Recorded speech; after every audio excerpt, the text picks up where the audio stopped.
But I got this other little theory of mine where I think people don't talk, express what they actually want to feel, but they express something that goes with the topic of conversation just because they think it's supposed to be said versus you just expressing what you want to actually express about said topic. I guess you could just say I'm nitpicking at this point, but hey, making fun. But I'm listening to this interview with T Grizzly on the Breakfast Club, and I forget which artist he was talking about that he hang with. I think it was Chris Brown. He got a new track with him with Chris Brown. And he said, yeah, man, I was over at this place and, we was chilling, just kicking it. And, it came about. But I forget, they asked a follow-up question. He was like, well, yeah, man, I hang with him often. Like, when he a real cool dude. I think they asked how, is he cool or whatever. But he was like, yeah, man, he real cool. He cool. He dope. He cool. Like, when we get together, we don't really be talking about music. Like, we be, hanging it, just shooting it, talking. Kind of like what we doing right now in the Breakfast Club and blah, blah, blah. And that kind of tickled me because I'm like, y'all not chilling on the Breakfast Club. You're being interrogated right now. That's not y'all just hanging, chilling. Like, it's the perception. Yes. It's just a perception thing that I caught my ear. It was like, y'all not really chilling and hanging right now. Like, y'all not really conversing on that type of level. You're having an interview. Like, you're on the clock now. Right. So y'all not hanging right now. And I hear things like that often on the Breakfast Club, and I hear things like that often on a lot of interview shows that I listen to, or a lot of top talk shows that I listen to. And when they be happening to interview somebody, and I'd be like, man, people just be talking without no thought behind it. Like they just be talking because it just sounds like it goes right in this portion of conversation here. I mean, that's what it's turning into. That's what it's turning into now. Turning into, I think it's been like that forever. Like, I even heard like old interviews and old conversations like way back in the day. And I'm like, people never really talked like that. Like, talk shows aren't really talk shows. They're interview shows. Well, yeah. I mean, they're talk shows because it's, it's a form of genre. They're talking about whatever subject that's coming on. So, they're wanting to get everybody's perspective on whatever they're talking about. But yeah, I mean, interviewing style does come into play with that. Yeah, I guess so. This could just be me just thinking too much into my thoughts. But you are here because you wanted to talk about this book. Now, I was talking to my homie about this, about you, and it's like, yeah, I mean, she reached out to me and wanted to come on and talk about her book, and I was like, cool, but we ain't gonna interview. Like, I'm not gonna be up here talking about, so what made you become an author today? And I don't what made you like, right. Nah. We talked about that. Yeah.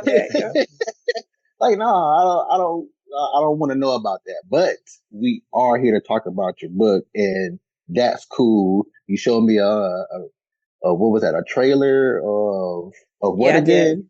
It's a promo video. So a book promo video I showed you. Oh, the book promo video. So you wasn't like shooting a video from about the book, or it was just like you're not doing any no movies or skits or anything about no.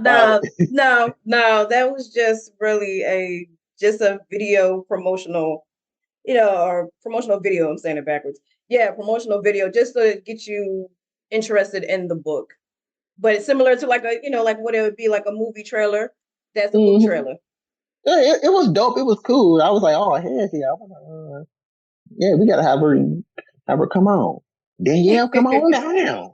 So yeah, tell us about your book. Tell us about your book.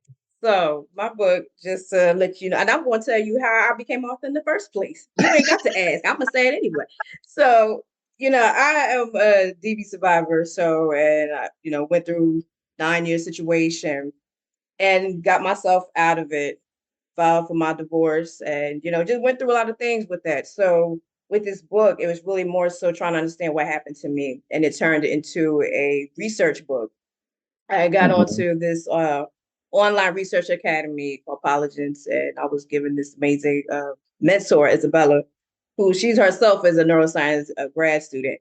I'm not a neuroscientist, so I'm gonna tell you that right now. But me being a DV survivor and going through it, I know, it's certain things how can I say it? Certain things that you go through that nobody else experienced, but internally what you're dealing with. So it was easy for me to kind of navigate and understand the science of it. So this is a research book Mm-hmm. talking about the science of the brain science. I'm just saying neuroscience is brain science of domestic violence. And so it's basically doing scientific literature reviews, putting into this book interviews from different backgrounds. We had like a sociologist, psychologist, a former police officer. I don't know if y'all call it CPS, like out here we call it DCPMP worker. Mm-hmm. Out here we had victim advocate, batters intervention program coordinator, and talk about some of my stories. Because no, it's not a tell-all, but it's a book to really kind of mesh everything all together. That's saying like, look, this is what's happening. It's deeper than just a couple going through something. That is more on. It's layered throughout society. Mm-hmm. Mm-hmm. So yeah, that's what it's about. And then on top of that, it's I compare it to a ecosystem because when people think of ecosystem, we think of biology. Like I want to hear about that. But at the end of the day, like everything is interconnected. So just like how you like when it gets too hot outside, you're like, dang, I need a breeze to come in. Well, that's that wind you're talking about. Everything's connected. So for me, Mm-hmm. it's like the brain, you can't move if the brain ain't working. You understand? Mm-hmm. The brain is equivalent to the engine of a car. If that engine is dead, that car ain't moving. So Mm-hmm. that's everything that follows. So once the brain is empowered and then real time communication, the body works along with it. And so it was just starting off that the brain was the center of everything, and then it goes off into the emotions and the actions, and then it goes into the dynamics of abusers, victims, and then introducing victim defendants, which are victims who pretty much are fighting back and end up getting charged and getting into the system. And it goes even further into like higher education, work, or whatnot, then into how can I say this? Entertainment, and then again politics and society. So you saying that you wasn't crazy until you got knocked upside your head a couple of times. Don't play with me. Don't play with me. No, no. And that did not really happen like that. So let's be very clear. Um, I don't play about domestic violence. Let me just say that I don't play. He can play, but I don't. But let I me mean, say my you giggling. because Yeah. because you're a mess, because you're a damn mess. That's why. But I'm gonna say this.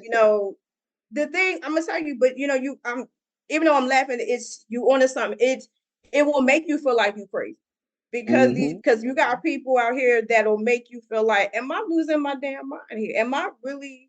I'm going through this. Am I losing it? And that's the thing.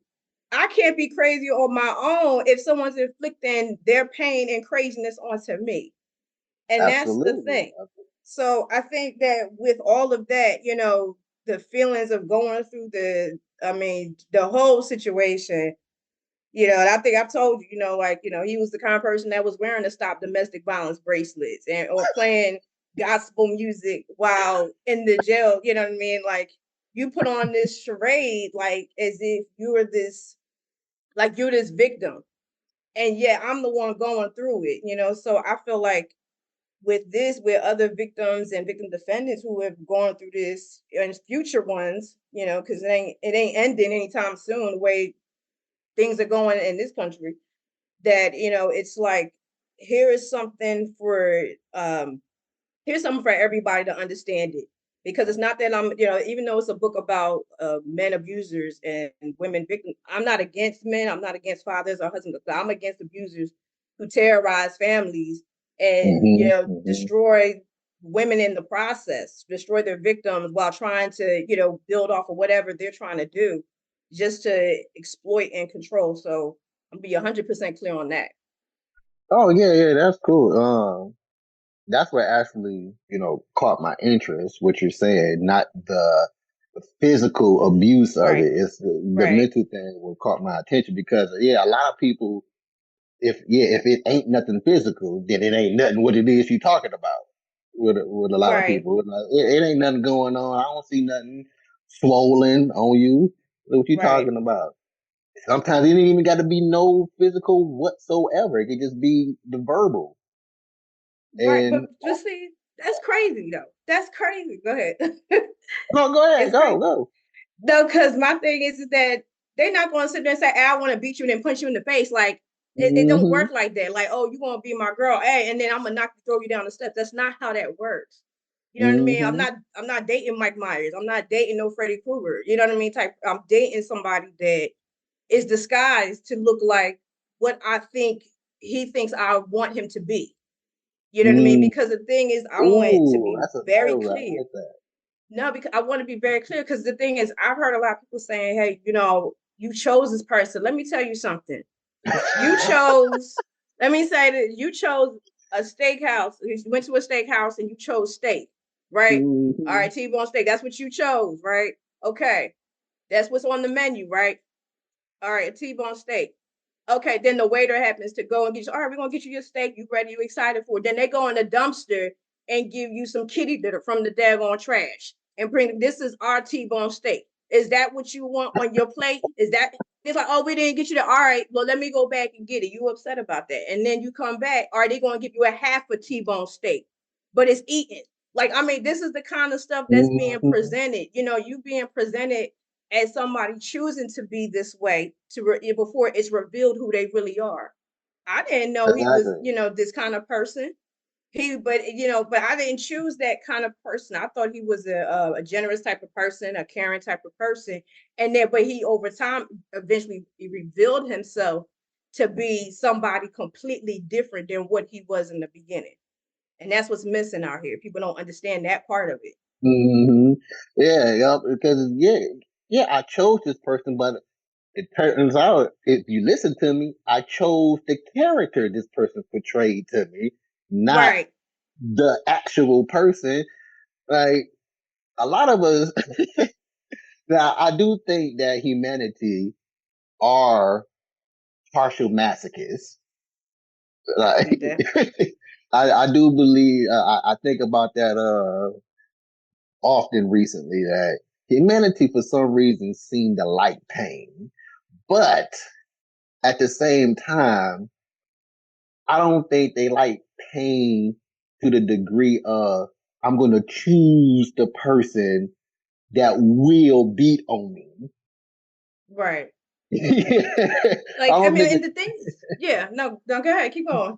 no, no, yeah, no. I'm just gonna say I don't think it's to that degree of masochist. I may like pain, but I'm not gonna choose this person to beat me for a lifetime or for the rest of my Right. life. Not necessarily that type of pain. I mean, who is looking for that? I mean, like you said, I mean, someone now, if you're talking about, look, I'll just be 100. If you're talking about that dominatrix stuff, that's a whole nother Mm, ball game. We're not talking about mm-mm, that. But what I mm-mm. mean, like, you gotta understand too, because these people they study you.